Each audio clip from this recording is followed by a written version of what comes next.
Welcome to the Aging Boomers. I'm your host, Frank Sampson. Of course, on our show, we discuss many of the issues facing boomers, their parents, and what we know, of course, is an aging population. I want to remind everybody that today's show is sponsored by Senior Care Authority, a professional senior placement and elder care management organization that has a national network of advisors to help in determining the right path for senior living and receiving proper care.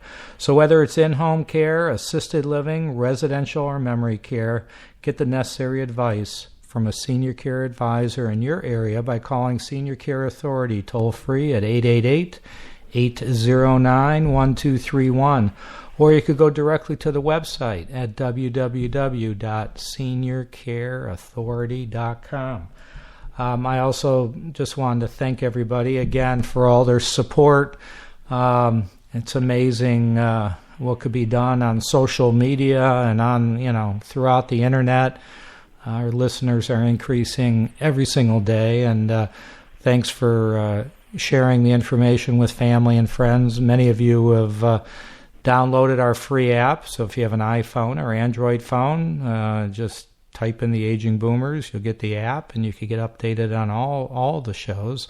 Of course, you could go to iTunes, iHeartRadio, our website at theagingboomers.com, many other sites as well. So again, thank you so much for all your support. And of course, we have another great guest today. We have with us Valerie Richards. Valerie provides education for the community to improve understanding and interactions with the person with dementia.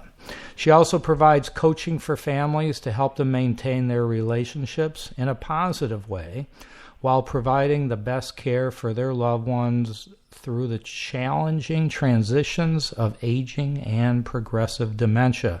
She is also a certified Advance Care Planning Facilitator and works with individuals and families to discuss and document end-of-life preferences. So, Valerie, I just want to thank you so much for joining us on the Aging Boomers. And thank you for having me. I'm very happy to be here. Yeah, so, I always like to start out asking people, especially, you're kind of in a unique little niche there, with being a family coach and doing education on dementia. How did you decide to get into this type of work? Sure. Well, like many people who are in the senior space, and particularly around dementia and Alzheimer's, I came through this through a personal experience. I went through Alzheimer's with my own father, as well as my father-in-law through end of life, and also went through the aging and transitions with a dear mother-in-law who I was very close with, who had a major stroke and ended up in long-term care. So we've, as a family and an in-law, gone through pretty much every transition you can imagine, be it the progressive dementia and the decisions around driving and living, the transitions through multiple layers of residential care, and, of course, the decline in dealing and coping as a family. So what I found as I got more and more educated, my background is in healthcare services and medical products and working with a lot of professionals and families around chronic conditions. So when I started studying the senior elder issues as well as Alzheimer's and dementia, became more and more educated, I decided to put what I learned as a family as well into work to help other people, and have modeled my family coaching much after what I did in my own family, related to be it the knowledge and applying that, decision making, communication, all of those areas. So it's been quite a journey, learning and meeting more people who've gone through this journey. And I think when I present and deliver education, there's a connection with audiences based on that particular personal experience, which is really beneficial. Yeah, the subject matter that we're going to be talking about, especially with the holidays coming up, is I don't know if challenges, but dealing with the situation at hand when you're celebrating the holidays and someone is there with dementia, and how best to deal with that situation. So share with us some of our thoughts there as we approach the holidays and you have someone, whether it be a family member or a friend with dementia. Sure, and of course, no matter what a diagnosis is we're dealing with in the family, life goes on and the holidays come. And, when we think of even our most pleasant holiday experiences, stress is always a part of the season. And it seems like we have more demand on our time and social events and concerns about cost and pressure from family and everything around the holidays. So it's important to kind of try and do some preparation and planning and so that we're dealing with this better with a person with dementia. We may have different holidays we celebrate as a community. However, those celebrations have some similarities. So there's food and family and activities and, traditions and rituals involved. So the goal as we look at that holiday season is to reduce the stress, hopefully, enjoy the season around all of those things, and focus on the positive and continue to connect with people with dementia. So when we think about the goals for our holidays and coping with dementia, it's important to think of what's most important to you in celebrating this holiday, and then let's make that happen. So people with dementia, of course, and when we have dementia in our family, we're dealing with, of course, a range of symptoms and situations around our individual. And those symptoms and situations may involve everything from, of course, memory loss, which is very typical with Alzheimer's type dementia, as well as many other symptoms with other forms of dementia. So, executive functioning and confusion and maybe some agitation. So when we're coping with the holidays and looking at that, we want to think about what our loved one is experiencing. So they may have not just that memory loss, but an inability to follow instructions, of course, being dependent on others to plan and help with their day. And they also are coping with physical changes and limitations if we're dealing, of course, with elder years. And us as a family are coping with some loss and grief along the way. Guilt is very common as caregivers and family, that we should be able to do more with our loved one or whatnot. And we always have to cope with the expectations of that person with dementia and kind of readjusting those expectations based on the deficits that they've been experiencing. I think another thing that the family with dementia deals with is other people's reactions and judgments, and when they realize what's happening with that individual. And so all of these things are challenges that we have in facing the holidays. The other thing is, with the holidays, it's likely that the symptoms and the situations will worsen because of the activities and the contacts that we're having. So for the person with dementia, you're going to see them affected more by fatigue, for instance, changes in our schedules, overstimulation, diet changes, and so forth. And then some things to look out for, or possible safety issues when we're dealing with this is, of course, there may be some alcohol intake, for instance. And so keeping in mind that the changes in the diet and the alcohol and environment can be actual safety concerns for that person. So those are things to think about as we enter into this, with the goal, again, with some planning and preparation to make that a better time and a safer time. So let's talk a little bit about the planning.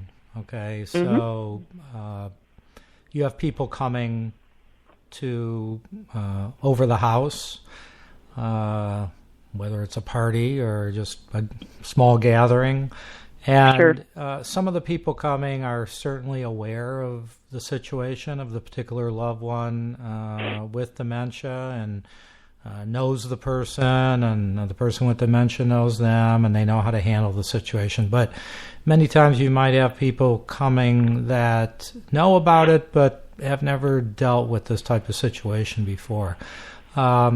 Exactly. Do you prepare them ahead of time and give them suggestions ahead of time, or how do you deal with that situation and dealing with your own friends and family for preparation? Sure, and it's always important to consider the stage of the person with dementia, early, mid, late stage, and so forth, and what changes has that person experienced in the past year that the other people, extended family and so forth, may not be aware of. So certainly keeping in mind that also the form of dementia the person may have, people assume Alzheimer's and people tend to think memory loss, but again, there may be other behaviors and so forth that person is dealing with. So thinking about that stage of the person with dementia and how to fit them into the holiday activities and work with their abilities and not their disabilities is very important.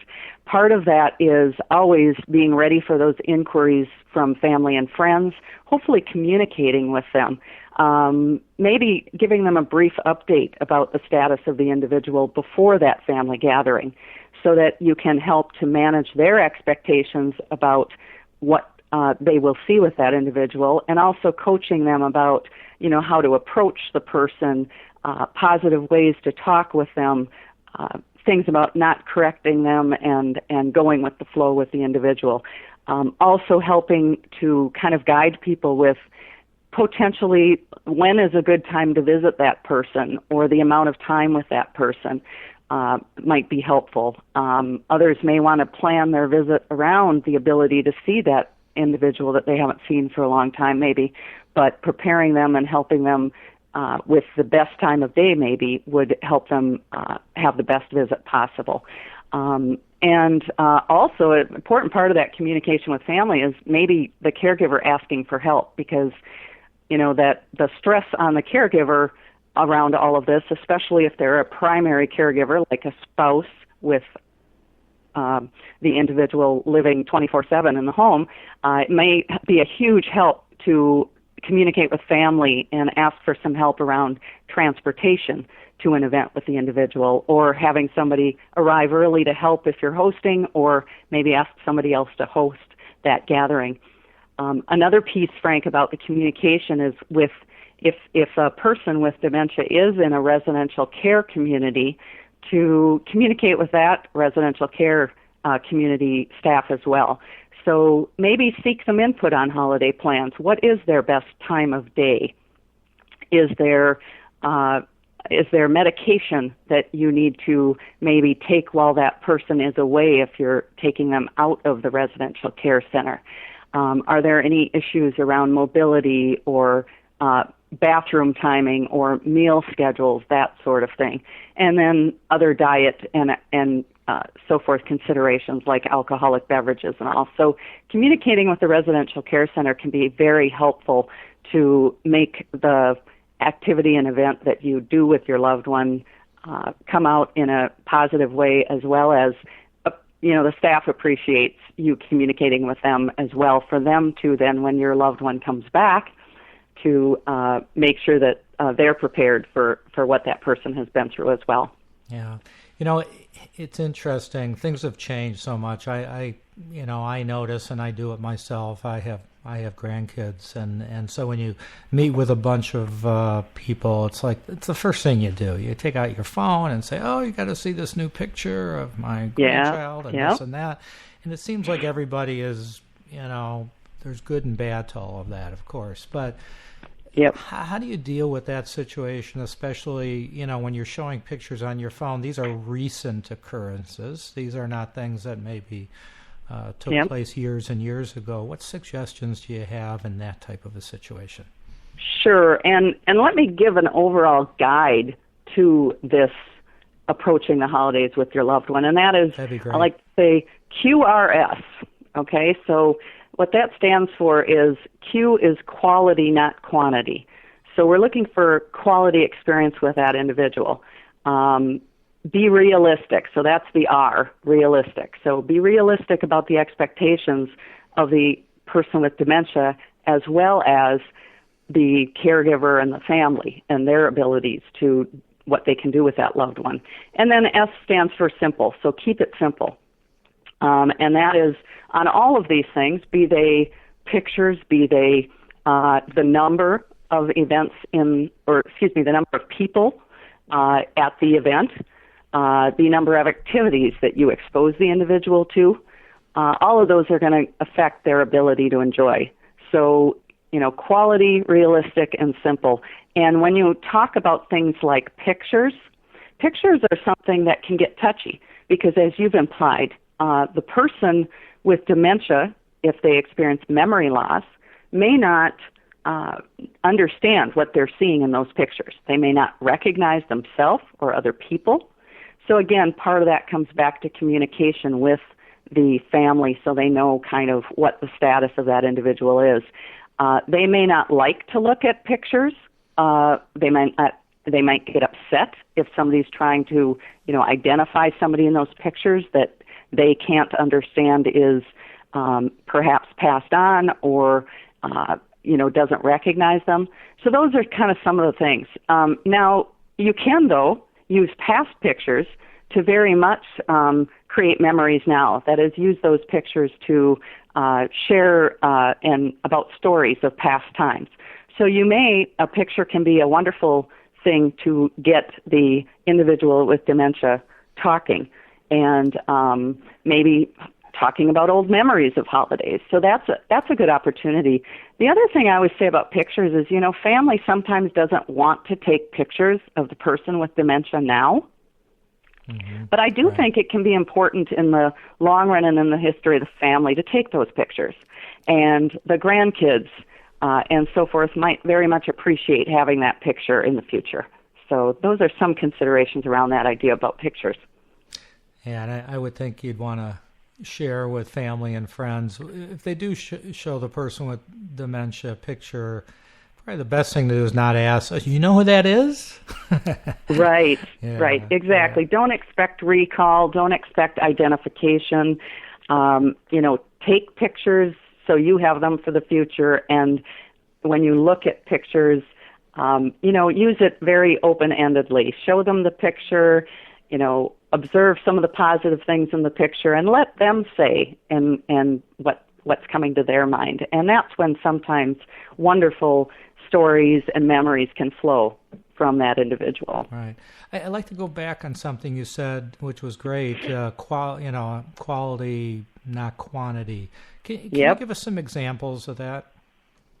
Sure. Well, I don't know about your family gatherings, but my Christmas Eve and Christmas Day gatherings with the, in-laws and my own family tend to be hours and hours long, lots of food, right. Lots of people, lots of gifts. And with the person with dementia, it's very easy to become overwhelmed. So think about that quality, not quantity, in terms of it might be wise to, rather than have the big extended family group, have people visit the person on a smaller basis, maybe individual families or a few people at a time. It might be good to understand that, having food out all the time and in a buffet style can be confusing.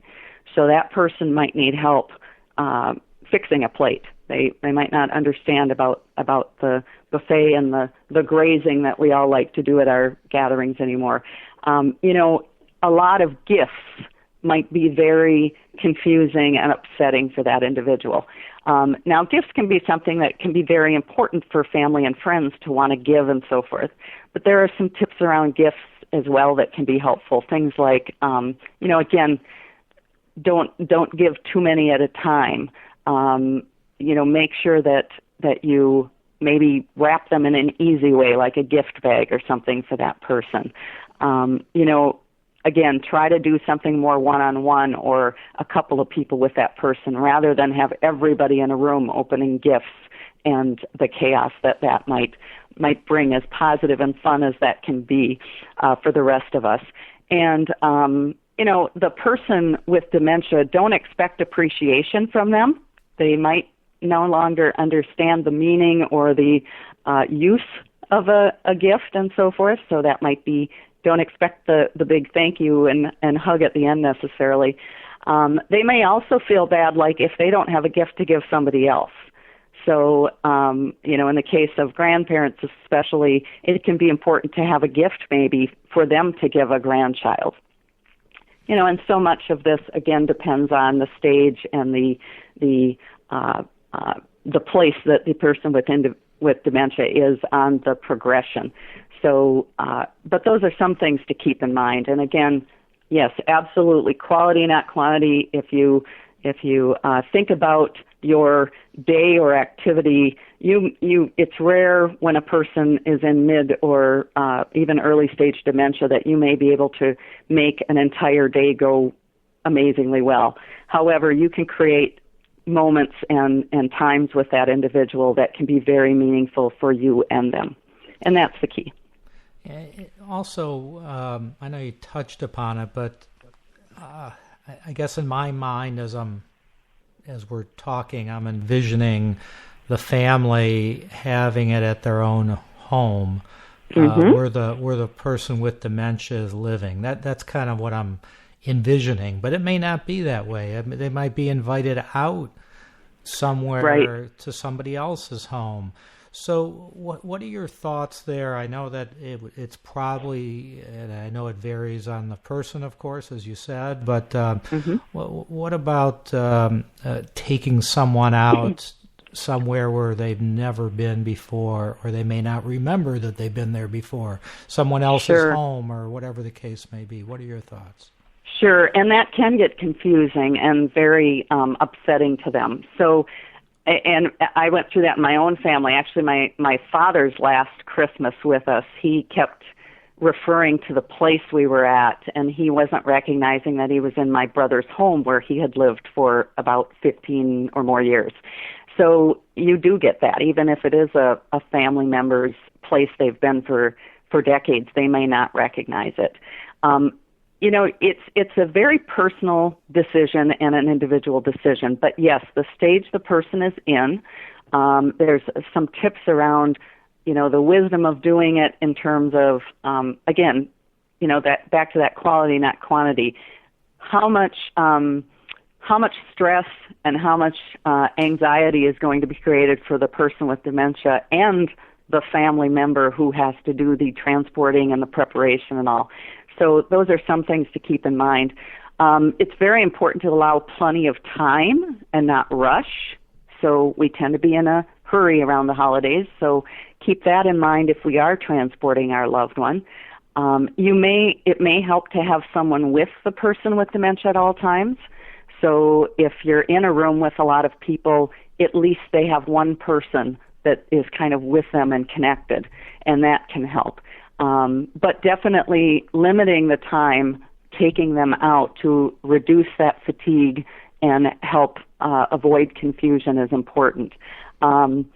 If the person with dementia is being taken, say, for a weekend to their daughter's home or whatever, creating some quiet place for them to rest and get away from the activity can be helpful.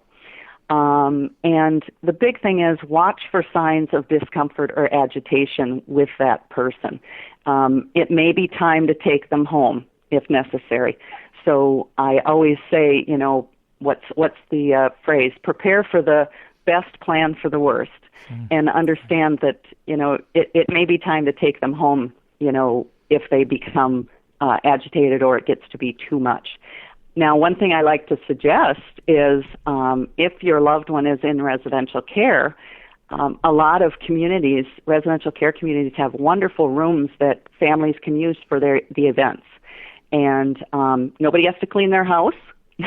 You arrange the time, you show up, check the policies, and be appreciative of the staff. But you can bring some simple decorations from home. You can bring in the favorite or familiar foods that you tend to have at your holiday, and people can come in some at a time, and you can treat it more like an open house if you need people to kind of come in small groups.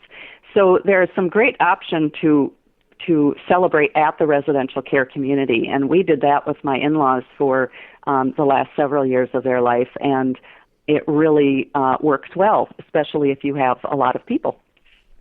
It's great points. Valerie, share with our, we only have a couple minutes left. Unfortunately, it goes fast, but Sure. Share with our listeners a little bit more on, how they can get in touch with you, your website. And of course, I know you're based in Minnesota, but we certainly have listeners all over the country. So if they wanted to reach out to you, how would they go about doing that? Sure, fantastic. I am based in Minnesota, and I always say I go wherever I can justify, but I've been, my footprint is in Minnesota and then in western Wisconsin, and I am available. I have a simple website at familieswithdementia.com or familieswithalzheimers.com. I'm at 651-210-7866. And I'm open to doing Skype or phone consults as well with anyone across the nation. And my goal with my business has been focused on three main areas. And my business mission involves certainly helping facilitate the best quality of life for the person with dementia, but also helping their family to maintain their well-being and their relationships and give them a meaningful journey. The key there is through the family coaching to help people to take action, utilize services, and access the support that can bring them through this more positively. And then the education and helping increase knowledge and understanding about dementia and Alzheimer's at all levels in the community. So professionals with CEUs, communities, churches, caregiver groups, all of that. We need to reduce the stigma, of course, around Alzheimer's and dementia. And then overall enabling conversations and helping people document the preferences for end of life to improve that experience for everyone. So the goal is to expand that dialogue around how we are aging, how we can best cope with this as a family and a community, and make our end of life experiences positive. So that's what I try to do through presentations, family coaching, consults, support group appearances, and training of businesses within our communities as well, so that they can be more what we call these days dementia friendly. So I would love for anyone to reach out to me at familieswithdementia.com or familieswithalzheimers.com and at 651-210-7866. Great. Valerie Richards, check out her site at familieswithdementia.com or familieswithalzheimers.com. And Valerie, thank you so much for joining us. It was a pleasure to have you. Great information. And so thank you. Thank you. Thank you. It was very much a pleasure, Frank. It was great. And I want to thank everybody again out there for joining us on the Aging Boomers. Just be safe out there, and we'll talk to you all soon.